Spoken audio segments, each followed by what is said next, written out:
வெளிச்சம் போட்டு காட்டும் ஏஎன்டிவி செய்தி சேனல். ஏஎன்டிவி காலை 8 மணி செய்திகள். வாசிப்பது கீதா. மேகதாது அணையை கட்ட எதிர்ப்பு. செங்கல்பட்டு மாவட்டம் மதுராந்தகம் நகரத்தில் ஜூலை 16, 2026 வியாழக்கிழமை காலை 10 மணி அளவில் அதிமுக கட்சி சார்பாக மதுராந்தக நகர செயலாளர் திரு KC சரவணன் அவர்கள் கர்நாடக அரசு கட்டும் மேகதாது அணையை கட்ட எதிர்ப்பு தெரிவித்து தனது கட்சி அலுவலகத்தில் செய்தியாளர்களிடம் சந்தித்து சிறப்பு பேட்டியளித்தார். கர்நாடகாவுடைய முதலமைச்சர் இன்றைக்கு சிவகுமார் அவர்கள் மேகதாது அணை கட்டியே தீர்வேன் என்று இன்றைக்கு கர்நாடகாவில் தமிழ்நாட்டு வரும் பேருந்துகளை நிறுத்தி அங்கு பிரச்சனை செய்து கொண்டிருக்கிறார்கள். இது வருத்தத்திற்குரிய விஷயம். ஏனென்று சொன்னால் புரட்சித் தலைவி அம்மா அவர்கள் ஏற்கனவே உச்ச நீதிமன்றத்தில் அதற்கு தீர்ப்பு வாங்கி எந்தெந்த மாதத்தில் எத்தனை டிஎம்சி தண்ணீர் திறந்துவிட வேண்டும் என்று அன்றைக்கு புரட்சித் தலைவி அம்மா அவர்கள் கர்நாடகா காவேரி பிரச்சனையை சுமூகமாக தீர்த்து வைத்தார். இன்றைக்கு இருக்கும் ஆளுங்கட்சியாக இருக்கும் தாவேகா அதை பற்றி கண்டுகொள்ளவில்லை.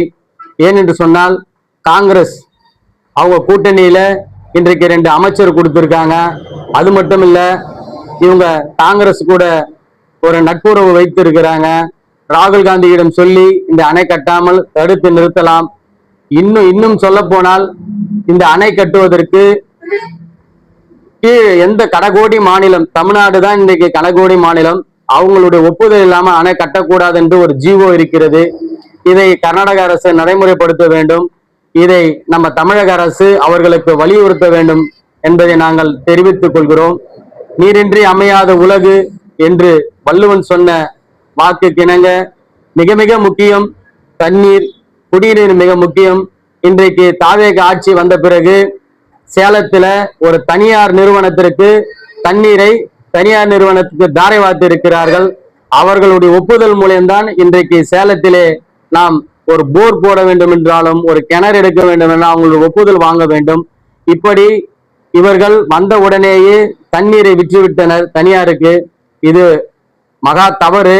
அது மட்டும் இல்லாமல் இன்றைக்கு புரட்சி தமிழரான எடப்பாடியார் 4 ஆண்டு காலத்தில் கொரோனா காலத்திலும் தமிழகத்துல தடுப்பணை கட்டிய 62 தடுப்பணை கட்டிய நாயகன் என்றால் அது புரட்சி தமிழரான எடப்பாடியார் தான். அந்த ஒரு விவசாயிக்கு தான் எப்படி அது தண்ணீர் மிக மிக முக்கியம் என்பது தெரியும்.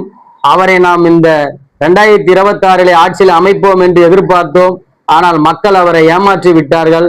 இது மக்களுக்கு ஏமாற்றுதான் தவிர எங்களுக்கு அனைத்திந்திய அண்ணா திராவிட முன்னேற்ற கழகத்துக்கு இது ஏமாற்றம் அல்ல.